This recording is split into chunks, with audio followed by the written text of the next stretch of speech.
Hoy vamos a ver la fascinación, el misterio y las historias de las pirámides.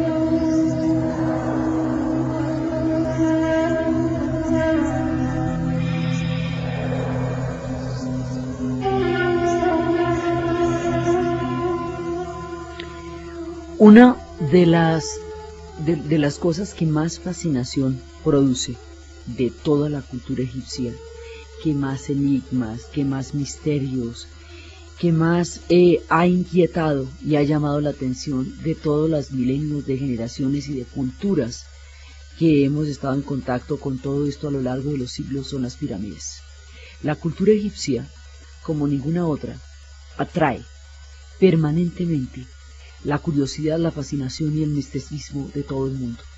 Pero las pirámides, como símbolo, son lo más llamativo y lo más representativo y lo más emblemático que la gente tiene en la cabeza sobre la cultura egipcia. Entonces, entrar a hablar de las pirámides es entrar a hablar de uno de los íconos más importantes de la eternidad y de la inmortalidad que sobrevive hasta nuestros días.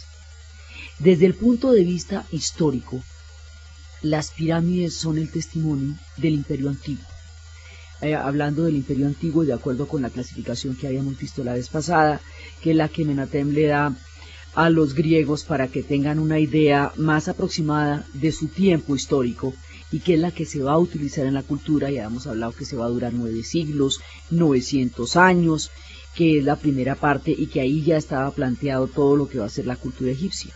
Entonces, el testimonio más relevante y más poderoso que tenemos del Imperio Antiguo son las pirámides. Y desde el punto de vista histórico está la pirámide de Saqqara. La pirámide escalonada de Saqqara es el primer monumento en piedra que nosotros conocemos en la historia. Y son una serie de mastabas. Habíamos visto la vez pasada que las mastabas son las especies de, digamos, de rectángulos que van cubriendo los sarcófagos. Poniéndolas de una manera escalonada, en forma descendente, se hizo la primera pirámide, la llamada pirámide escalonada de Saqqara. Esa pirámide escalonada de Saqqara la hace Imhotep el propio. Habíamos hablado de este tipo que era absolutamente todo. Imhotep trabajaba para el faraón Sócer. Durante el tiempo que trabaja para el faraón, Imhotep va a ser príncipe heredero, inspector de todo lo que trae el cielo, gran sacerdote de Heliópolis, maestro de obras, maestro escultor, patrono de los escribas, hijo de Pat y de la mujer de nombre Krendukan, astrónomo y médico. Este personaje es histórico. Se ha podido rastrear a través de las inscripciones escritas en los diferentes templos, y existe, digamos, como personaje en la realidad, y fue aquel que ideó la construcción de las pirámides desde el punto de vista histórico, porque él tomó un escrito que llegaba del cielo, y él lo que hizo fue poner en ejercicio el escrito que llegaba del cielo y desarrollar la medicina, que después los griegos lo compararían con Escolapio y lo compararían con todos aquellos que son la fuente de la medicina. El día que se encuentre la tumba de Imhotep, se van a encontrar los secretos de la medicina egipcia, pero resulta que la historia de los egipcios está llena de incógnitas, porque solamente con todas las referencias y con toda la cantidad de lugares comunes que hay, todavía hay muchísimos misterios y muchas cosas que se sabe que existen pero que no se han descubierto, una de las cuales es, por ejemplo, la tumba de Imhotep. La pirámide, desde el punto de vista de la leyenda, era una forma primigenia que se había dado en el momento en que Amón, autocreado dios del sol, se erige en un montículo que va saliendo en el punto en que las aguas se van a separar del disco solar. Entonces Amón se autoerige como ese dios, y el montículo en el cual aparece Amón es la pirámide, por eso la llaman la forma primigenia.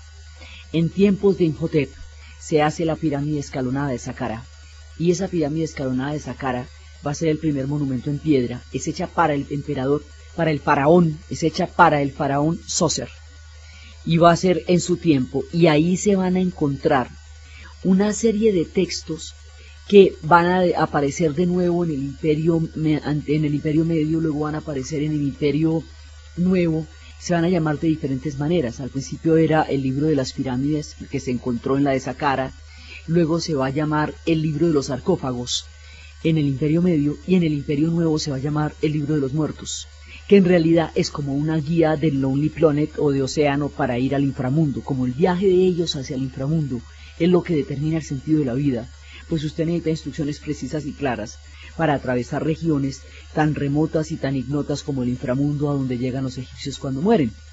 Entonces, las pirámides son el testimonio, pero además son más de 210 pirámides que hay en todo Egipto. Son un complejo de pirámides, uno de los cuales es el complejo de Saqqara, que es el primero del cual tenemos noticia de los monumentos en piedra y que va a durar por los siglos de los siglos hasta la actualidad. Entonces, en esas pirámides va a haber toda una historia alrededor de cómo se hicieron. Después va a venir la era de Snefru y de sus hijos Kefren y Miserinos, y se habla de Keops como la figura griega, la palabra griega para decir Snefru. Y digamos, los nombres, como hemos sabido, los nombres son griegos, porque los griegos fueron los que narraron estas historias.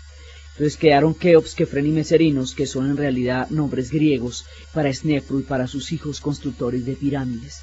Las pirámides van a tener toda clase digamos, de enigmas a nivel de su construcción. Tienen cualquier cantidad de bloques, tienen más de 200 bloques de piedra. Esos bloques de piedra oscilan en pesos que van de entre 2, 15 hasta 40 toneladas, que tienen los pesos interiores de las cámaras de la Gran Pirámide. Hay suficientes piedras en la Gran Pirámide para crear un muro que dividiera Europa de extremo a extremo. La podría dividir totalmente con el número de piedras que hay allá. El peso de esas piedras, el hecho de que no se conociera la rueda en ese momento, o no se tenga noticia del conocimiento de la rueda, que tampoco sirve para mucho en el desierto porque se enreda, hace que sea muy difícil imaginar cómo fueron construidas las pirámides. Entonces se habla de rampas. Lo que pasa es que la teoría de las rampas sigue siendo tan complicada como la de hacer las pirámides, porque resulta que trepar esas rampas hasta allá, subir esos bloques de ese tamaño, que no se le caigan, y que además aguante la rampa, suponiendo que estén a suficiente distancia unas de las otras, pero hay complejos que están bastante cerca los unos de los otros.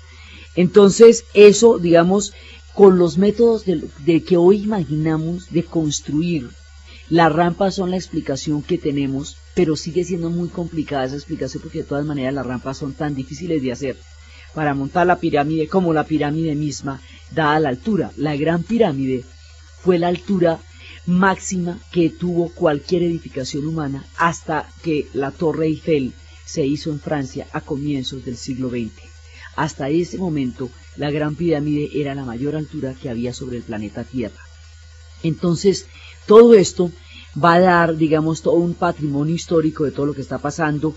Se sabe de las pirámides en el momento en que se ha dado la unificación del Alto y Bajo Nilo, en el momento en que tenemos la unión del loto y el papiro, en el momento en que tenemos ya a los señores que tienen el casco alto con la serpiente, ya como toda la unificación.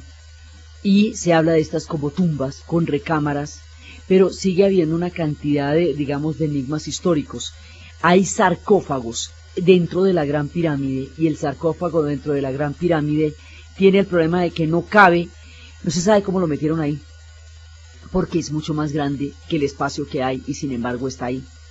Los sarcófagos fueron encontrados vacíos, y hay todo un misterio sobre los sarcófagos de los bueyes de Apis que fueron encontrados, y eso fue tremenda rueda de prensa para abrir los sarcófagos que estaban intactos, no dentro de la pirámide sino en otras partes, y resulta que los sarcófagos estaban vacíos.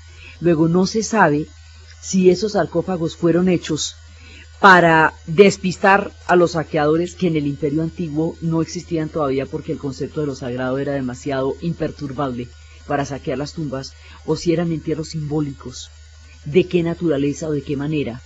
Pero era una, digamos, se encuentran los sarcófagos vacíos y se van dando alrededor de los complejos funerarios las reconstrucciones de Jean-Philippe Lauer, de 70 años, que ha pasado toda la vida, que es el gran maestro de las pirámides y es el que ha hecho los hallazgos. Por otra parte, también teníamos problemas nosotros con los constructores de pirámides, porque no sabíamos por dónde era que estaban las pirámides. Entonces, en los 90 se han encontrado una gran cantidad de excavaciones, porque en los 90 ya han pasado las guerras. Esto también, la historia de Egipto está mediada por una cantidad de guerras en el siglo XX, que hace que mucho tiempo se interrumpan las excavaciones. Entonces, en los años 90 iba una turista en un caballo y la pata del caballo se hundió, se cayó el caballo y le pegó un susto el macho. Y debajo de esto estaban los constructores, las tumbas de la gente que construyó las pirámides, lo que se habla de la tumba de los constructores, que da muchas luces sobre lo que está pasando. Se dice que Saqqara era la puerta de Giza se le llama la puerta de las estrellas y a Saqqara se le llama a la puerta del cielo, y son las escrituras donde están los jeroglíficos, donde están las pirámides, que es el lugar de puesta y de salida del sol. Entonces, según las fuentes de Heródoto, estas pirámides fueron construidas en 20 años, pero las catedrales góticas, por ejemplo, duraban alrededor de 600 años, de 400, 200, 300, 3 siglos duraban haciéndose una catedral gótica. Esto se hace asombrosamente rápido para desconocer la técnica con la cual se hicieron. Entonces hay toda una mirada histórica alrededor de la pirámide. La mirada histórica alrededor de la pirámide está primero sobre los jeroglíficos, sobre las bases arqueológicas y sobre el mismo conteo que hacen los egipcios de su tiempo. Entonces dice que la componen 2.300.000 bloques que tienen de 2 a 15 toneladas. Y los bloques de granito rojo llegan a tener 40 toneladas. Entonces eso es lo que nos hace complicado saber cómo lo treparon allá. El corredor es de 1000 metros y recorre entrañas de 18 metros adentro y llega a una cámara subterránea. Y dentro de la cámara subterránea está el gran sarcófago que no se sabe cómo lo metieron allá. Entonces hay todo un testimonio histórico del Imperio Antiguo y se habla de una teoría evolutiva de la construcción de las pirámides. Es decir, que las pirámides se ensayaron y se experimentaron y primero le quedó una escalonada, luego le quedó una romboide, luego le quedó una roja, luego le quedó una que se le cayó, la de Maidum, la pirámide de Maidum, que se fueron los cálculos y la pirámide se fue encima con todo y la gente que estaba trabajando en esa época. Entonces hay toda, digamos, la visión histórica y arqueológica nos sitúa las pirámides dentro del tiempo del Imperio Antiguo, en los límites del Imperio Antiguo, que los habíamos situado más o menos desde el año 3065 a.C., que es donde arrancan las primeras dinastías, y el Imperio Antiguo ya propiamente es en el 2686 a.C. Por esa época ubican las pirámides y ubican todo el concepto del inframundo, de las barcas, de todo lo que las pirámides van a hacer. Entonces tenemos una mirada histórica y tenemos una mirada desde el punto de vista arqueológico. Esta mirada la apoyan los textos griegos, las mismas transcripciones que los egipcios le dieron a los griegos, y la van a apoyar las teorías de los arqueólogos y de los egiptólogos que han venido trabajando en la constatación y en la verificación de todos estos datos a lo largo de más de 200 años, con toda la cantidad de cosas que han pasado. Entonces, históricamente hablando, tenemos a Sócer, tenemos a Snefru, que después vamos a llamar Keops, a Kefren y a Miserinos, y tenemos en Kefren la cobertura. Estas pirámides estaban recubiertas de paredes lisas a los lados, y tenían sobre las superficies una cantidad de dibujos y de colorido absolutamente impresionante y maravilloso que se ha ido perdiendo con el tiempo, pero se conserva de todas maneras la grandiosidad, aunque ya todo ese detalle de dibujo y de la misma cobertura se ha perdido. Solamente queda en la pirámide de Kefren, que es donde se está se pueden tomar los rasgos de la primera parte de las coberturas que esto tenía.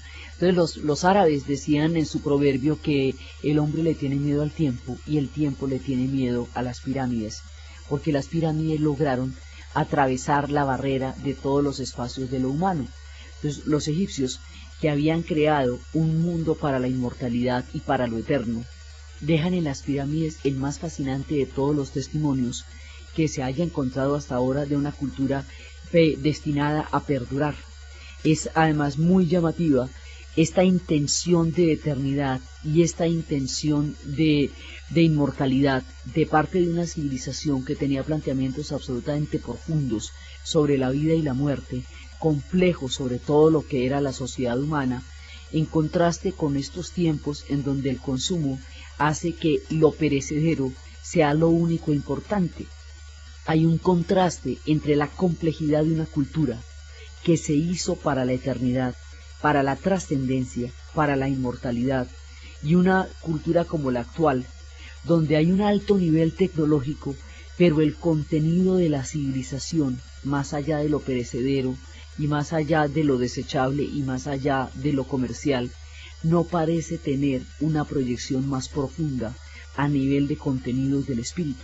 Entonces, esta gente desarrolló civilizaciones para perdurar en el tiempo, mucho más allá de la presencia de los hombres y las mujeres que lo hicieron posible, mucho más allá del tiempo histórico en el que transcurrieron, porque la trascendencia, la inmortalidad y lo eterno eran el objetivo del proyecto, y el testimonio más impactante y más duradero que hay de esta intencionalidad de perdurar en el tiempo son las pirámides. Entonces, así lo situamos desde el punto de vista histórico y vemos todos los complejos y cómo se van a empezar a crear la arquitectura y cómo se van a empezar a crear las pirámides, y hablan de una teoría evolutiva en la cual hubo muchos ensayos hasta que al fin se llegó al punto perfecto, que eran las pirámides de Giza, que son las de Keops, Kefren y Miserinos, que están ya, digamos, en su punto máximo. Pero resulta que las pirámides tienen diferentes niveles de lectura. Entonces, hay un nivel de lectura que es el que tienen las pirámides desde el punto de vista histórico y desde el punto de vista arqueológico. Las pirámides y la esfinge son el enigma más grande que se encuentra, y desde el punto de vista histórico todavía faltan muchos datos a pesar de lo muchísimo que se sabe sobre ellas. Al lado de las pirámides, justo enfrente de las pirámides, está la esfinge, y la esfinge, que tiene también toda una historia milenaria, y que al estar situada justo enfrente de Kefren, se decía que podía ser dedicada a él o el rostro de Kefren. Ahora, el nombre de Keops, Kefren y Miserino lo sabemos porque es que esas inscripciones sí se encontraron en las pirámides, se encontraron en cartuchos. Cartucho es una figura ovalada que encierra el nombre del faraón. Cuando se encuentra un cartucho de esos, entonces sabemos que ahí hay un faraón, ese es el nombre de un faraón, y el nombre de Keops, Kefren y Miserinos lo encontramos en las pirámides. Luego, de esa manera sabemos que así fueron, digamos, nombradas de acuerdo con los soberanos durante el tiempo funerario en que fueron construidas. Paralelo a eso está la esfinge, y la esfinge es una criatura que ha estado repetida en muchas culturas. Por supuesto, la esfinge egipcia es la más enigmática de todas, pero la esfinge la vamos a encontrar desde la figura femenina que había en los griegos y en las diferentes culturas. La esfinge griega era una especie de tenía el rostro y los pechos de una mujer y el cuerpo de un león y las alas de un águila. La egipcia era una especie, era una androesfinge que no tenía alas, pero que sí tenía un rostro humano. Entonces, en Persia también, en Asiria, en Fenicia, hay esfinges de ambos sexos, y tienen barba y tienen pelo largo, y las esfinges de la antigua Roma eran hembras, digamos, varía el sexo de las esfinges, y se cree que son de origen egipcio y que llevaban alrededor de la frente la Aspid, que era la serpiente del Nilo. Las esfinges del Medio Oriente son prodigios de sabiduría y se debe a ellos el conocimiento. Hay una lectura que dice que la esfinge de Egipto contiene debajo las bibliotecas que tienen todo el conocimiento de la humanidad. y que hay una fecha, según las predicciones, dentro de la cual estas bibliotecas van a ser reveladas. Entonces, las esfinges van a tener siempre una connotación muy importante por el enigma, la cabeza de terror, le decían los griegos y también los egipcios, y la más conocida de las esfinges es la historia de la esfinge de Tebas. Tenía el enigma, que era, las esfinges gustaban de tener enigmas para juguetear perversamente con las personas que se iban a comer, dándoles un tipo de enigma que de todas maneras supieran que no iban a descifrar. Entonces, en aquella época, en el tiempo de los griegos, cuando se hablaba de la esfinge, es cuando va llegando Edipo a Tebas, y la esfinge que devoraba a todo el mundo le puso el acertijo de cuál era el animal que andaba en 4 patas, y luego al salir el día, que luego andaba en 2 patas en la tarde, y que en la noche andaba en 3 patas. Edipo, que era un tipo bastante listo, le dijo que el animal era el hombre, porque gateaba cuando era bebé, caminaba en sus 2 pies durante la madurez, y luego en la vejez, en la noche de su tiempo, utilizaba un bastón y tenía 3 pies. Al poder descifrar el enigma de la esfinge se muere de la rabia, porque las esfinges son caprichosas y les dan unas pataletas terribles, y se echa al agua. La gente de Tebas se siente absolutamente maravillada por la sabiduría de Edipo, y en premio lo casan con Yocasta, y resulta que Edipo venía huyendo de la predicción de Tiresias, que le decía que él iba a desposar a su propia madre, y al casarlo con Yocasta, después cuando una peste asola la ciudad, se descubre que Yocasta es la madre de Edipo, y que fatalmente se ha cumplido la maldición de la predicción de Tiresias, y Edipo se saca los ojos. Eso, digamos, es el mito griego alrededor de la esfinge.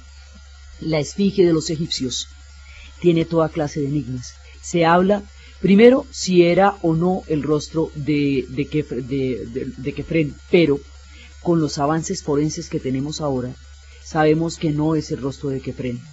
Y segundo, tenemos por un lado la predicción de las bibliotecas, y por otro lado evidencias del deterioro de la esfinge que nos hacen suponer que ella está desde el alba de los tiempos, mucho más allá de lo que reconocemos como tiempos históricos entre los egipcios. Estas otras interpretaciones, las otras miradas que hay sobre la esfinge y sobre las pirámides, y las otras lecturas que se han dado sobre estos enigmas de la inmortalidad y de lo eterno, es lo que vamos a ver después de la pausa.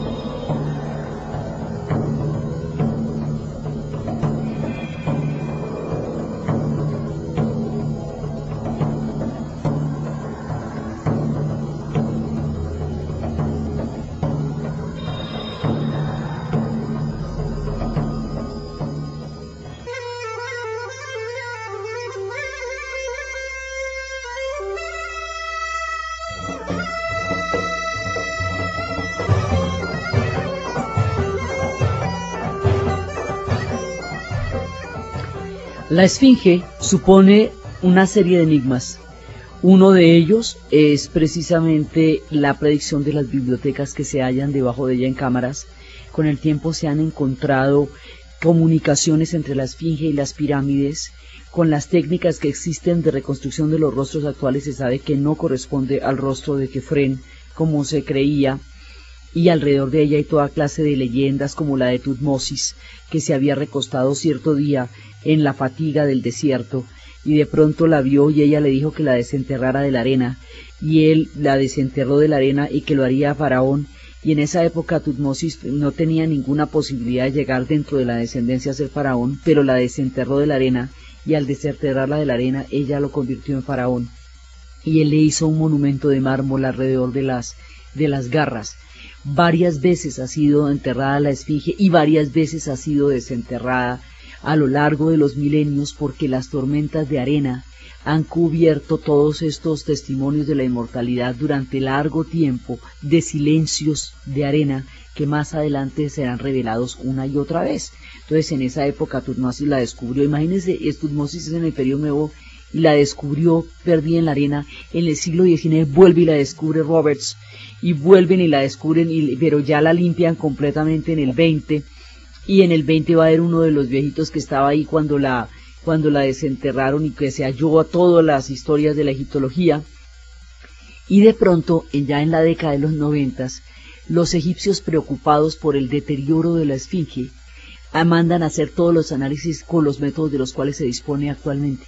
Y al hacer los análisis descubren que el deterioro de la esfinge corresponde al contacto con humedad, y que la humedad no puede haberse dado en esa zona sino hacia el año 10.000 antes de Cristo, en la época en que todavía habían evidencias de las glaciaciones. Después de eso no ha vuelto a llover. Entonces eso nos situaría a la esfinge 10.000 años antes. Y el misterio de las bibliotecas en las leyendas todavía sigue siendo uno de los grandes enigmas alrededor de la esfinge. Habíamos visto cómo, desde el punto de vista histórico, hay una lectura de las pirámides, que es las dinastías a las cuales corresponden, el tiempo del imperio en el cual se hizo, las bases arqueológicas sobre las cuales están montadas, la teoría de las rampas sobre las cuales fueron hechas. Pero, con el descubrimiento de la astrofísica, con la medicina forense, con la aviación, otra cantidad de cosas salieron a la luz. Por ejemplo, con la aviación se habla de un hombre que en una ocasión vio unas fotos aéreas de las pirámides. Y entonces se puso a pensar que esa posición él la había visto en alguna parte. Y en una noche de cielo estrellado, porque el cielo de egipcio es impresionantemente claro, luminoso, translúcido, y las estrellas se ven en toda su serenidad. Él dijo, esto corresponde al cinturón de Orión. Orión para los egipcios es Osiris, corresponde a la estrella que es Osiris. Entonces él dice, para que las pirámides estén alineadas dentro de la órbita de Orión, vamos a retroceder en el tiempo con las cartas astrales que se pueden hacer ahora por computador, a ver en qué momento la alineación de las pirámides era exactamente igual a la de Orión. Y esto le da en el año 10.000 antes de Cristo, o por lo menos 7.000 antes de Cristo. Entonces, nuevas miradas nos remotan esto mucho más atrás, hacia el año 7.000 y 10.000 antes de Cristo. Entonces, hay otras hipótesis. Primero, a través de las tomas que se han hecho de los geólogos y de los astrónomos y de los físicos, que han hecho otro tipo de lecturas alrededor de las pirámides, diferentes a las arqueológicas y a las históricas. O sea, otras miradas en las cuales aportan más datos. Estos datos nos dan una antigüedad mucho mayor. Si la antigüedad es mucho mayor, y estas fueron construidas tiempo atrás, existe otra teoría, otra lectura, que dice que las pirámides estaban ahí desde antes de la construcción de todos los demás complejos de pirámides que hay en este momento en Egipto. Entonces se habla de unas pirámides en estado de perfección, anteriores a la misma llegada de los egipcios como cultura, que los egipcios trataron de imitar una y otra vez a través de las escalonadas de la romboides de la de Maidún, pero que nunca lograron con la perfección de la de Giza.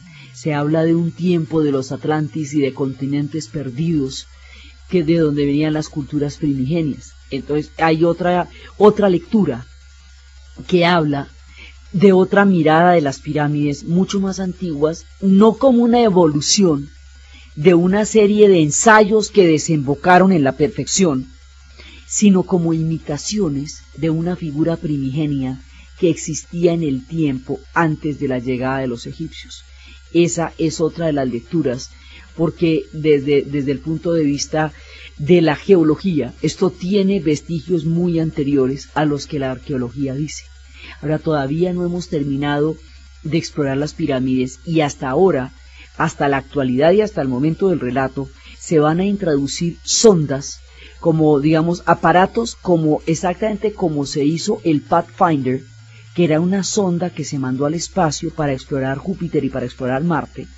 Ese tipo de sondas se van a introducir en las pirámides para mirarlas por dentro de una manera que no se ha podido ver antes y revelar secretos de cámaras que aún no conocemos. Seguimos sin explicar cómo se metió ese sarcófago allá. porque no hay manera dentro del espacio. Hay una teoría que dice que los constructores de las pirámides conocían la técnica de la fundición y lo que hicieron fue fundir el concreto dentro de la pirámide en lugar de montarla con rampas. Entonces fundieron el concreto y lo que hicieron fue, pudieron hacer las formaletas y pudieron fundirlo y de esa manera sí meter los sarcófagos y encima terminar la pirámide. Eso daría una explicación un poco menos complicada de que el sistema de rampas, pero implicaría que conocieran el fundido. Por otro lado, se habla de una energía de la pirámide. La forma de la pirámide tiene una energía que desarrolla un nivel de fuerza altísimo, porque también alrededor de las pirámides hay lecturas geológicas, como esta, hay lecturas astronómicas, como la que se hizo al respecto de Orión. Hay enigmas como por qué siempre los egipcios pintan la estrella Sirius de un color diferente. En 10.000 años sí puede cambiar una estrella, y es posible que ellos hayan visto una Sirius que se transformó después, porque es de un color diferente al color que se ve en la actualidad. Entonces, hay lecturas desde la astronomía, y desde toda la numerología de las pirámides que da la distancia al Sol, que da el diámetro de la Tierra, que hay una cantidad, digamos, de interpretaciones numéricas de las pirámides que dan medidas exactas de muchas de las dimensiones de la Tierra. La idea de que hubieran estado alineadas exactamente con Orión implica un conocimiento de astronomía que no se suponía posible en épocas tan remotas, pero resulta que hace poquito descubrieron en Nubia, ya en las zonas bien adentro del Nilo, un observatorio astronómico de mucho tiempo atrás, casi de 10.000 años, que tiene la exactitud de los datos que hoy se sacan del Monte Palomar. Es decir, sí existen evidencias de un conocimiento astronómico colosal, impresionante, en épocas muy remotas. Luego, la posibilidad de la alineación con Orión la soporta el hecho de que haya un observatorio astronómico descubierto recientemente de una antigüedad ignota que se pierde en el margen de los tiempos. La energía de la pirámide también produce un efecto de momificación, porque también se habla del experimento de un arqueólogo, que un gran observador que encontró un ratón dentro de la pirámide y lo miró y resulta que el ratón estaba momificado. Parece ser que hay una energía dentro de la pirámide que momifica y conserva todo lo que esté dentro de ella. Y eso también es una forma primigenia que se encuentra en todas las culturas, que se encuentran en las grandes civilizaciones, han utilizado las formas piramidales, y la energía de esas formas piramidales ha conservado secretos en el tiempo. Entonces, hay diferentes niveles de lectura. Hay lecturas matemáticas, hay lecturas astronómicas, hay lecturas geológicas, hay lecturas históricas, hay lecturas arqueológicas y hay lecturas esotéricas. O sea, hay diferentes niveles de mirar el asunto de las pirámides. Cada una de esas lecturas supone una mirada diferente del mundo. Ninguna de ellas ha llegado a verdades concluyentes, y cada una tiene certezas dentro de su propia mirada del mundo, pero los enigmas de las pirámides se mantienen intactos en las diferentes teorías que hay alrededor de por qué están allá y qué significan. Significan si están alineadas con Orión, si tienen toda esa cantidad de conocimiento astronómico detrás, si están dentro de una órbita tan conectada con el mundo celeste. También existe la hipótesis de que no hayan sido solamente tumbas, sino observatorios, que fueron también fundamentalmente formas de dirigirse a la bóveda celeste para entender el Sol y para entender las estrellas y para entender las dimensiones de la Tierra. Pueden tener un propósito funerario, pero es que además lo más extraño es que en las pirámides de Giza, o sea, Keops, Kefren y Miserinos, no se encontraron los textos que sí aparecían en la de Saqqara sobre el libro de las pirámides y que aparecerían en los templos más adelante sobre el libro de los sarcófagos o el libro de los muertos. 3 versiones que han aparecido en los diferentes tiempos de los imperios, del antiguo, del medio y del nuevo, sobre la mirada del inframundo. Nada de eso se encontró en las pirámides de Giza, en Keops, Kefren y Miserinos. Por eso se habla también de un propósito de astronomía y se habla de o una teoría de la evolución, que ensayaron hasta hacer esas, o una teoría primigenia, que esas estaban primero que todas, y el resto fueron imitaciones que hicieron los egipcios de los vestigios de una civilización que ya existía antes de su llegada y de la cual ellos se apropiaron. La idea de ponerle los nombres a los monumentos también era muy de los egipcios. Ellos se atribuían monumentos, borraban los nombres de las personas que querían que desaparecieran de las historias, superponían sus nombres a los nombres de los que estaban allá. Digamos, el juego político y teológico y energético de los nombres alrededor de los monumentos es una constante en la forma como los egipcios llevaron a cabo sus poderes sobrenaturales, divinos y humanos, que eran los que tenían en esa época los faraones. Entonces tampoco extraña que Keops, Kefren y Micerino se atribuyan las pirámides, aunque no sean esos los constructores. Todo depende de la mirada que se le dé y de las muchas aproximaciones que hay al enigma de las pirámides. Cómo están conectadas con la esfinge, dónde están las famosas bibliotecas que tienen los conocimientos de todo cuanto la humanidad ha producido a lo largo de su existencia. ¿Cuándo y de qué manera llegará el día en que se pueda conocer todos esos secretos que dice la leyenda que algún día llegarán? ¿Qué secretos energéticos? Porque todo el esoterismo viene de la lectura energética de la forma de la pirámide y de la piedra. La piedra desarrolla una energía y esa energía desarrolla un poder, y habíamos hablado como de ese poder es que va a salir la masonería, porque los masones en el futuro serán los constructores y talladores de la piedra. Había un espacio sagrado en todo lo que significan las pirámides, como lo va a ver en las catedrales góticas, que también tienen espacios sagrados y lecturas energéticas de por qué se hacen en esos puntos, como lo va a ver en las mezquitas, que también tienen toda una lectura totalizante del cosmos alrededor de cómo y de qué forma se hace una mezquita. Inclusive hay el suelo de las mezquitas es sagrado, es totalmente prohibido excavar debajo de una mezquita, y hay partes de las excavaciones que nos lindan a la parte baja de una mezquita, eso no se puede excavar. Entonces los enigmas de lo sagrado también se mantienen dentro de los otros espacios sagrados que vendrían en el futuro, que serían las iglesias y las mezquitas. La totalidad del mundo de los egipcios estaba representada, toda estaba representada en los espacios sagrados, que primero fueron las pirámides y después serían los templos y los obeliscos.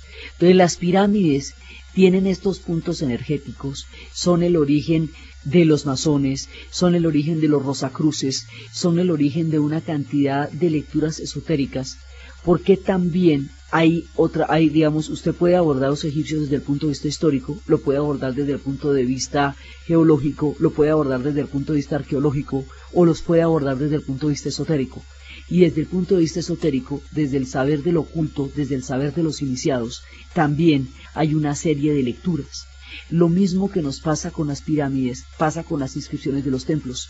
Las inscripciones de los templos, tal y como están puestas, por un lado, no son solamente el relato escrito, sino que forman un todo, una composición integral dentro de lo que es el templo, es decir, las columnas, la disposición en forma de loto abierto o de loto cerrado, con que terminan las columnas de más de 30 metros de altura, el grosor, todo lo que está tallado en ellas, las imágenes de las diferentes expediciones, la distribución de los templos, la manera como se han hecho, todo es un relato integral de la divinidad. Lo mismo que son las catedrales y lo mismo que son las mezquitas. Entonces, no es que solamente leamos lo que está escrito ahí, porque lo que está escrito ahí solamente ilustra una disposición espacial sagrada. Entonces, lo mismo que nos pasa con las pirámides, nos pasa con estas inscripciones. Los jeroglíficos son fundamentalmente escrituras sagradas, es decir, escrituras cifradas del poder de los dioses.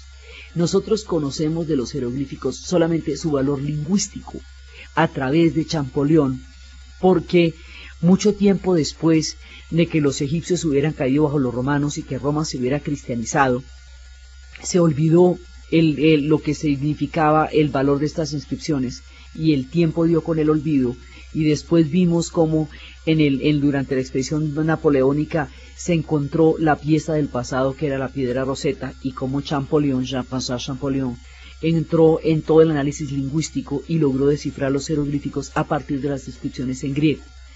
El trabajo que hace Champollion es un trabajo lingüístico, y lo que nosotros sabemos a partir de las traducciones que hace Champollion de los jeroglíficos es su texto escrito en el sentido literal, que dice de dónde vienen, quiénes eran los faraones, pero esa escritura tenía un carácter sagrado, y como su carácter sagrado tiene una lectura de los sacerdotes, esa escritura no se popularizó como el alfabeto fenicio, que se hizo para poder comerciar y para tener fácil acceso a todo el mundo y de esa manera poder facilitar el intercambio de mercancías, que era el objetivo de los egipcios, de los fenicios. Los egipcios no van a tener ese tipo de, digamos, de manejo, porque esto es una escritura sagrada, y los escribas, de donde viene, digamos, Imhotep es el que inicia un poco la sabiduría de los escribas, pasan toda la vida solamente estudiando esa escritura, no más, y vivían fantástico. Esos eran los que vivían más chévere, porque estaban encargados de los misterios de lo sagrado. Esa lectura esotérica, esa palabra sagrada, en todas las formas de lo sagrado de las religiones, hay este contenido de lo oculto, de lo iniciado, de lo sagrado, de lo energético, de las diferentes fuentes. Y aquí, en esta escritura también, hieros significa sagrado, grafo significa alfabeto, es un lenguaje, un alfabeto sagrado, un lenguaje sagrado. Obviamente las palabras todas las conocemos a través de los griegos. Entonces, nosotros no conocemos tampoco lo que va a ser el valor esotérico o sagrado de estas inscripciones, solo conocemos su valor lingüístico. Y el valor lingüístico es una de las cosas que dice. El valor esotérico, como está totalmente articulado a la disposición del templo, a las columnas, al orden en que se dan, a las imágenes que están en ellas, se nos escapa porque no conocemos y no tenemos sino una mirada del mundo, que es la mirada literal y lingüística. Lo mismo que nos pasa con los jeroglíficos, nos pasa con las pirámides. Tenemos las hipótesis de su construcción de acuerdo con la manera como hoy construimos. Tenemos las hipótesis de su evolución de acuerdo con la idea que hoy tenemos de la evolución como una forma progresiva en que la humanidad se hace a conocimientos nuevos hasta desarrollar altos niveles de desarrollo en uno u otro campo.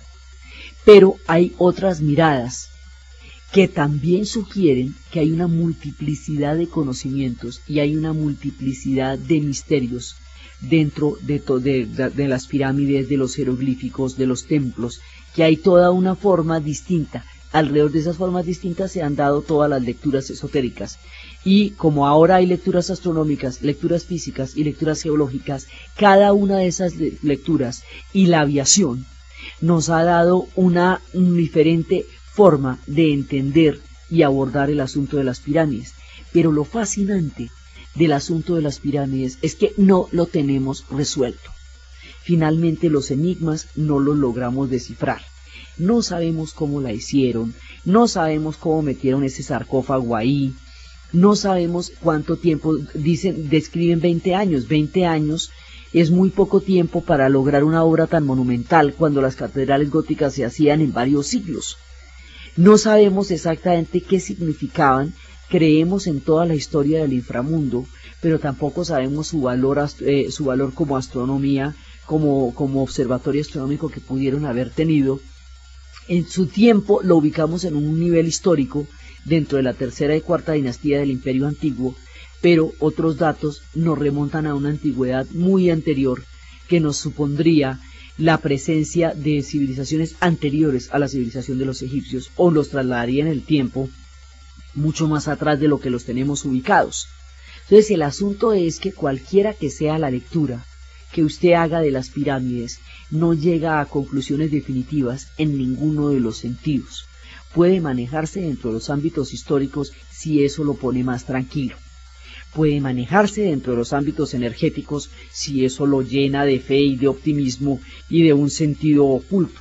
Puede manejarlo dentro de la astronomía si eso le conduce al conocimiento del mundo a través de los cielos. Puede manejarlo desde la geología si en las evidencias de humedad y glaciaciones está su sentido de la verdad. Pero la multiplicidad de lecturas es una de las cosas más impresionantes que tiene la cultura egipcia. Y las pirámides en esto son las campeonas, porque esas sí usted las puede mirar de muchísimas maneras.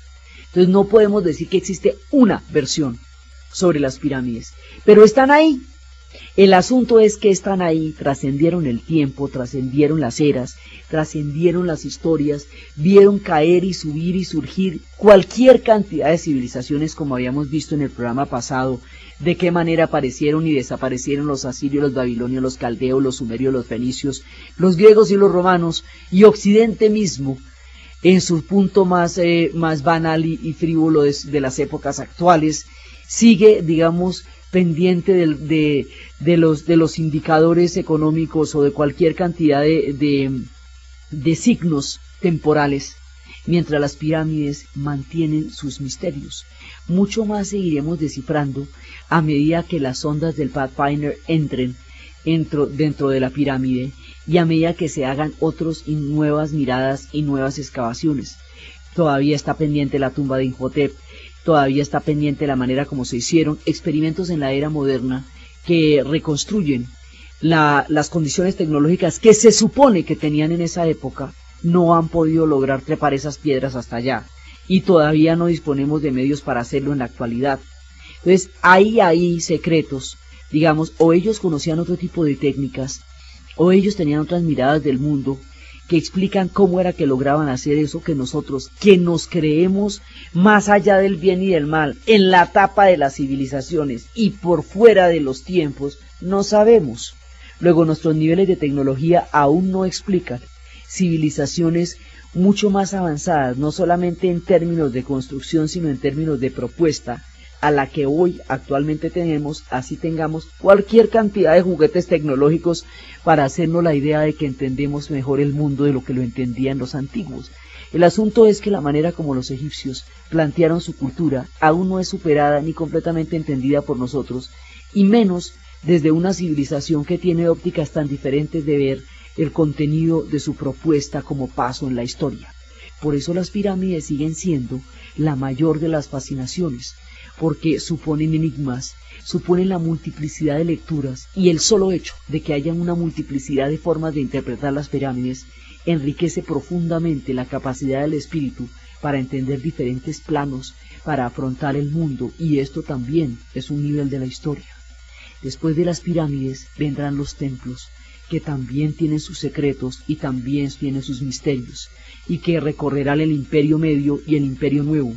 Con los templos vendrán los obeliscos, y dentro de los templos las historias de cada uno que los construyó, desde lo que va a ser Hatshepsut, los herejes Akenatón, hasta los grandes como Ramsés. La historia de los personajes y de sus templos, el significado que los templos van a tener dentro de toda la teología y del mundo integral de lo sagrado y de los espacios y de las intrigas de la política y de las pasiones de un universo atravesado por toda clase de aventuras fascinantes, es lo que vamos a ver en el siguiente programa.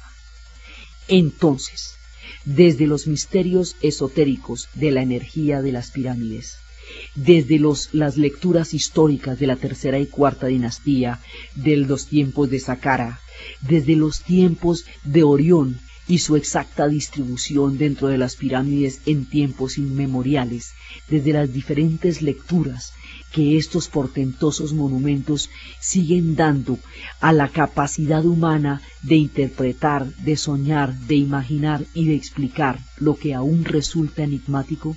En la narración, Diana Uribe, en la producción, Jessy Rodríguez, y para ustedes, feliz domingo.